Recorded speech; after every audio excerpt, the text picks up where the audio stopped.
tayo. Gutom yarn. Gutom ka na. Kasi yung ano natin, ang dadali natin. Wala, bag lang.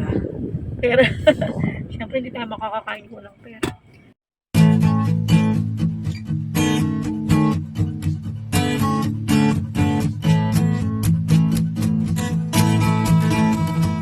Good morning, guys. Happy, ano na tayo? Monday. Ba yan? November 27 na tayo. Time check, 8:30 in the morning.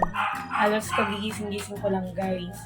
Na late ako ng gising kasi sobrang, excuse me, sobrang pagod ko kahapon. Nag-morning pa lang, umalis na ako dito sa bahay kasama ko yung 2 bagets. Whole day tayo sa church. Meron tayong choir na tinuruan. Nag-worship service. Nagturo ng choir. And then, umuwi kami dun sa kabilang bahay. Nasikaso ko naman yung mga doggy na house. And then, rehearsal tayo ng gabi. 7 o'clock naman. Ako ng hot water. Magmamainit tayo. Ito yung aking. So, 7 o'clock nag-rehearse ako. Kagabi, 7 to 9. And dapat may meeting pa kami, pero hindi na ako umattend. Hindi na kaya. Kasi need na natin mag-rest dahil, syempre, inaano natin yung boses natin, medyo in-ingatan natin. Dahil may kakanta pa tayo sa December. Actually, 28 yan yung mga heavy. Pero 8 talaga yung, December 8 yung maraming, tayong tubig. Marami tayong ganap.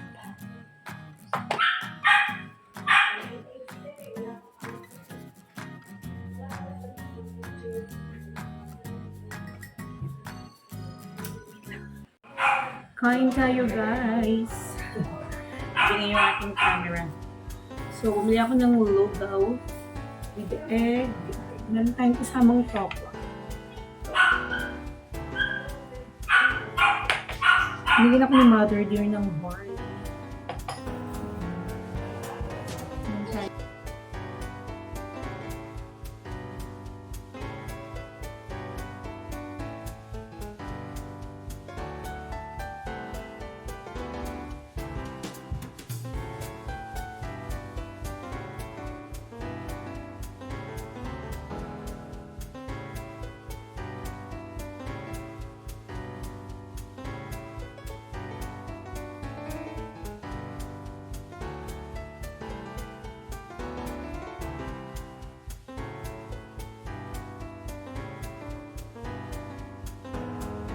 Time check tayo. Anong oras na? 11:56. Guys, na kami, guys. Si Bunso maliligo na. Si Kuya magbabike puntang church and CUC. Somewhere in Quezon City lang din. Mga siguro 30 minutes na magbabike sila. First time niya magbike. So, ayun si Bunso. Ligo na siya. Magbabike daw sila. Oh. Ayun. Si Mid. Ay, paano pag gumulan? Hoy, kayong dalawa. Kuya, wala kang t-shirt. Ha? Saan? Maghapon tayo dun. Ah, okay. Marunong ba kayo magbike? Hoy, ikaw, marunong.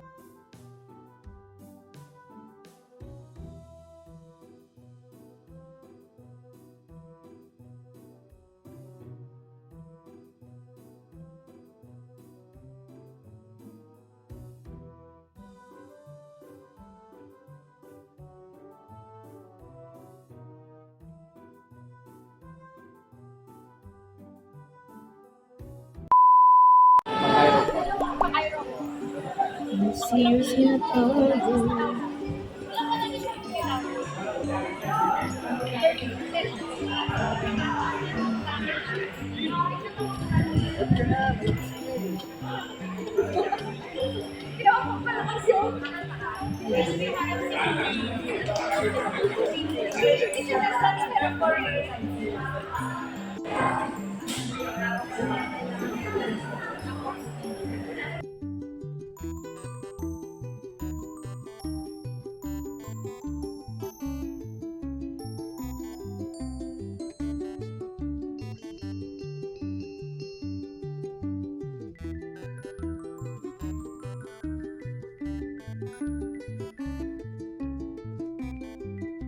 Purihin ang Panginoon! Amen.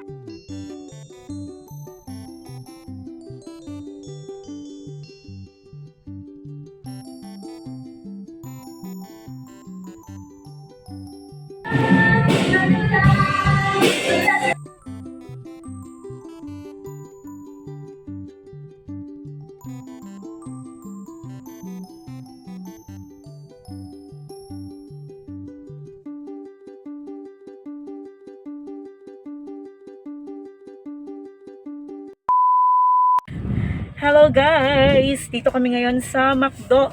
Katatapos lang ng rehearsal at tayo ay kakain muna dahil si Bunso naghihintay ng isang oras ba yung meeting? Naghihintay ng isang oras kasi nag-meeting kami sa GLET evaluation assessment sa aming tungkol sa aming general rehearsal kanina. So, naging busy tayo ngayong araw na to. Time check tayo, 7:30. 7:30 na. Sina kuya umuwi na. Nag-bike lang sila ni Beach, yung aking isang pamangkin. Natapos ng 7 na. Medyo late na. Kaya itong isa ay gutom na yan. So, pagbigyan natin, mag-McDo. Gutom yarn.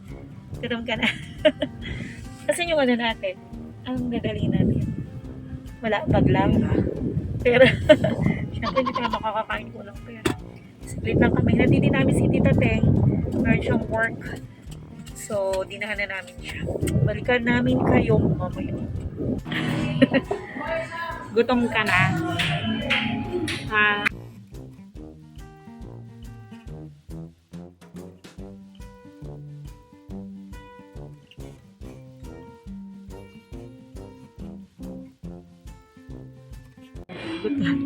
Gutom si Master Chef.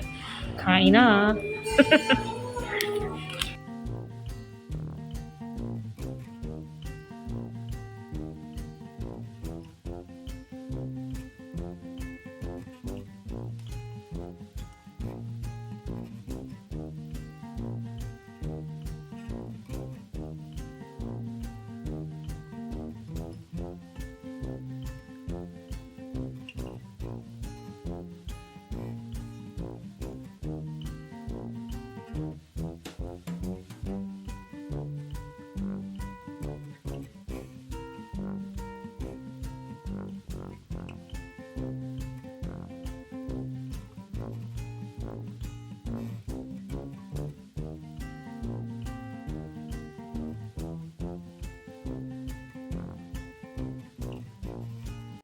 The next day. Good morning guys! Happy Tuesday. Today is Tuesday, November 28 na tayo. Time check 7:30 in the morning.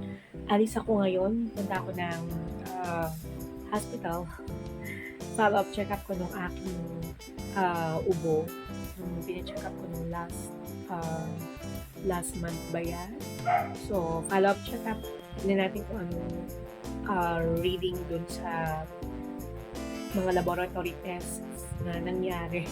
So, nagpa-urine test ako, nagpa-blood test, ginawa sa akin, ECG, X-ray. Tignan natin, kasi di ba hindi maubo ko ng mga nung nakaraang buwan, almost parang isang buwan na tayo. Gumagaling, bumabalik. So, eto na naman, siguro na naman, gusto talaga ngayon. Kaya, so, follow-up check-up natin. Yesterday, pagoda, galing tayo sa Bigawit rehearsal. Dito lang din, sa city. So, sa isang church. Kasi, Saturday na yung concert, yung event. So, very excited na kami lahat sa mangyayari on Saturday. Pero I know late vlog na naman tayo. Pero at least, di ba, na-document natin yung kahapon, yung araw na yun. Tsaka syempre, yung araw na to, magiging busy rin kahit walang trabaho, wala nang rehearsal na gagawin. Today, mga bagets walang pasok kasi field trip ng school. Para hindi sila sumama kasi napuntahan na nila yung napuntahan ng school. Yeah. Tinamad na sila, huwag na lang na.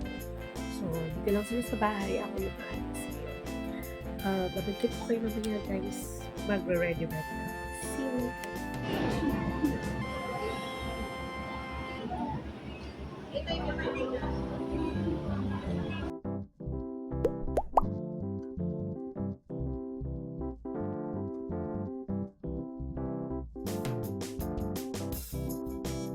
I'm back, guys. Nakadating na tayo ng bahay at time check, 8:30 na ata ng gabi. Sara natin itong tunan natin. Nagsaya si Bunso. Inisip ko kung anong ulamin namin ngayon. Galing tayo kanina ng salon. Nagpa-nail polish lang tayo. Nagpa-gel polish.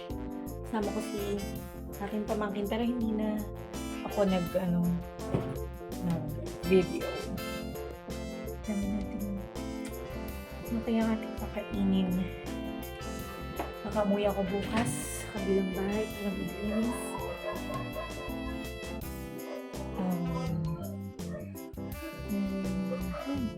Sige. Isip ko lang gawin, kakain muna ako para makainom tayo ng gamot. Konti lang siguro. And then, babalik na tayo. Teka, dito na lang siguro kakain. Pero hindi ko nakakain yung araw dito sa bahay. Nakita ko sa labas. Walang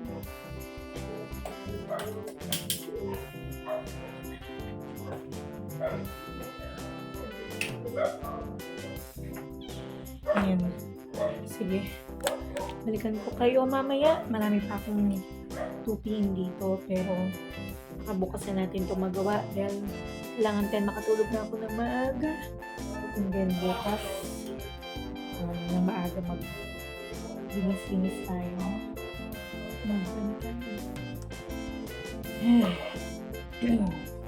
Sige, balikan ko kayo mamaya, guys. Tapos na naman ang ating isang araw na vlog. Another fruitful and productive day.